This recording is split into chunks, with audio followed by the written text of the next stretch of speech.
So, in church today, a friend of mine who is currently training to be a minister and evangelist brought up a pretty amazing point that I think as addicts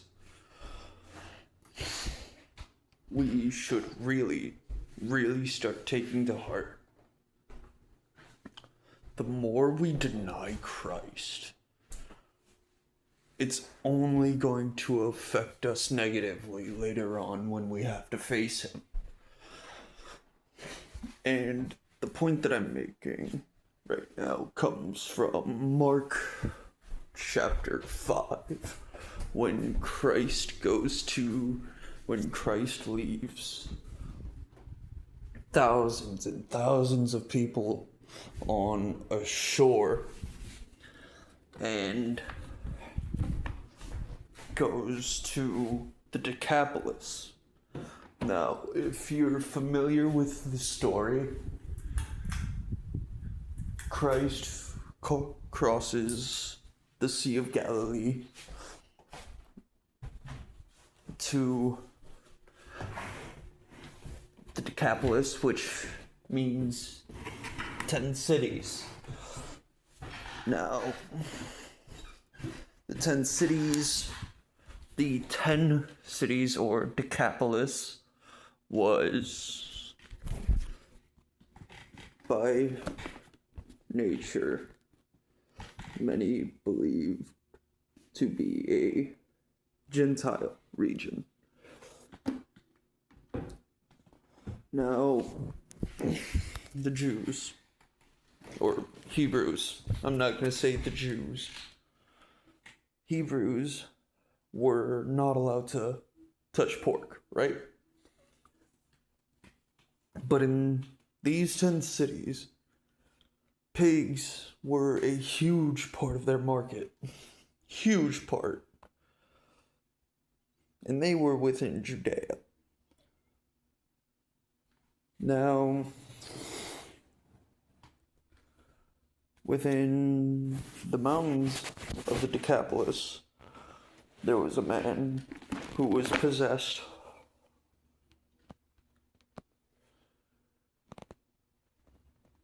And when he saw Christ, the first thing he did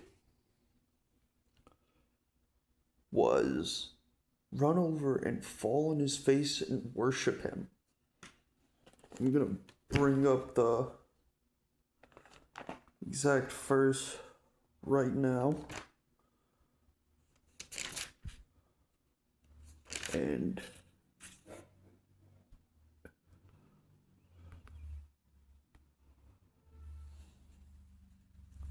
just 1 second.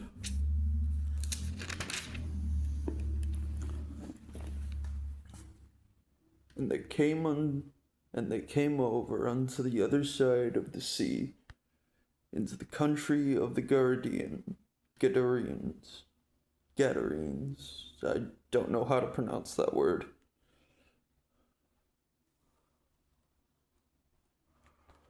I don't think that you can see it either. Gadarenes, and when he was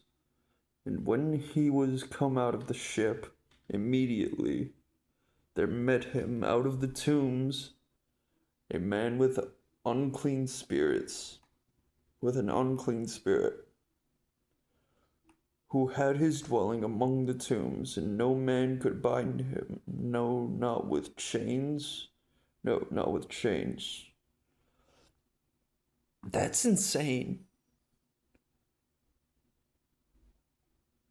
So these unclean spirits were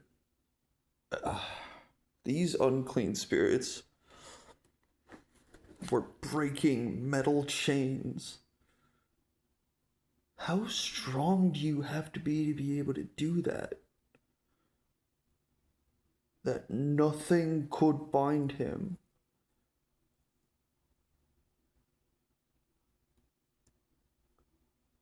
Now let's continue. because he had been often bound with fetters and chains, and the chains had been plucked asunder by him, meaning broken. But pretty sure you guys could have. And the fetters broken in pieces, neither could any man tame him. And always by day and night he was in the mountains and the tombs crying, and cutting himself with stones. So he had no control over himself. He was self-mutilating, and that wasn't really his choice. These were unclean spirits, demons that were possessing him, causing him to do these things. But when he saw Jesus afar off, he ran and worshipped him. Think about that. Not even demons can stop you from worshipping Christ. These demons thought they had him for the rest of his life. Every day. For the rest of his life. Now, the point that I want to make, I'm gonna skip down if you want to read the full chapter, Mark 5.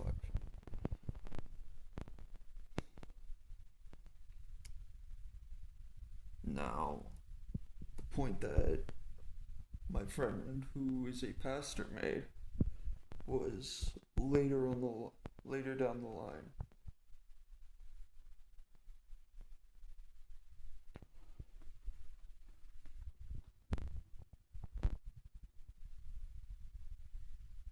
And cried. Well, actually, it's right after verse 6. And cried with a loud voice and said, What have I to do with thee, Jesus, thou Son of the Most High God? I adjure thee by God, that thou torment me not. And these were the demon. This was the demon speaking. Asking Christ not to torment him. And Christ said unto him, Come out of the man, thou unclean spirit. And he asked him,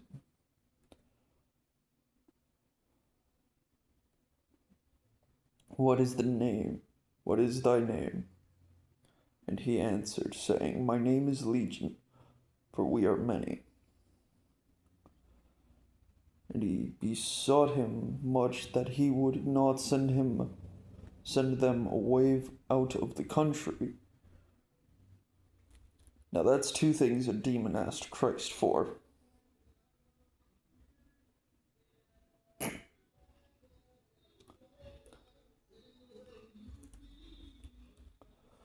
Now there was nigh unto the mountains a great herd of swine feeding. And all the devils besought him, saying, Send us into the swine, that we may enter into them. And forthwith Jesus gave them leave, and the unclean spirits went out, and entered the swine, and the herd ran violently down a steep place into the sea. They were about 2,000, and choked in the sea. So, 3 requests by a demon.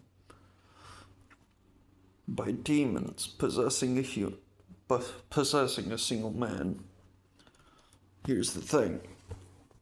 Later in that scripture, that man asks Christ,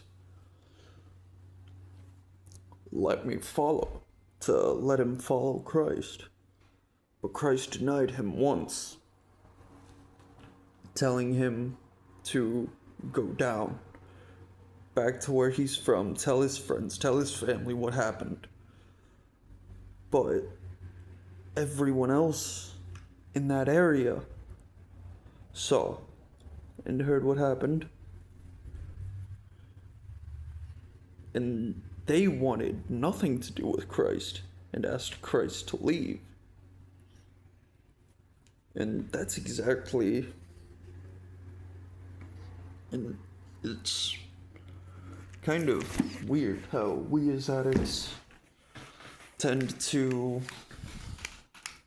push away people that are trying to help us. We might not try to,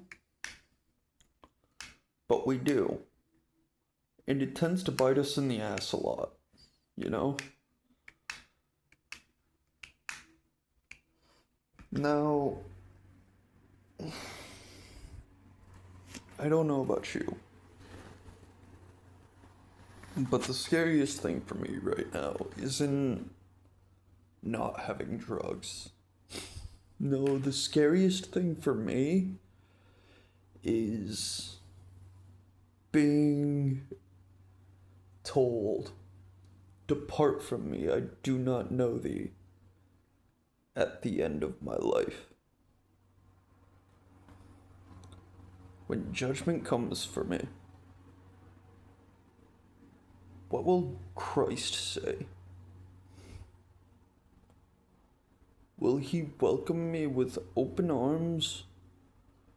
Or will he tell me to depart from him, as the citizens of Decapolis asked Christ to depart from them?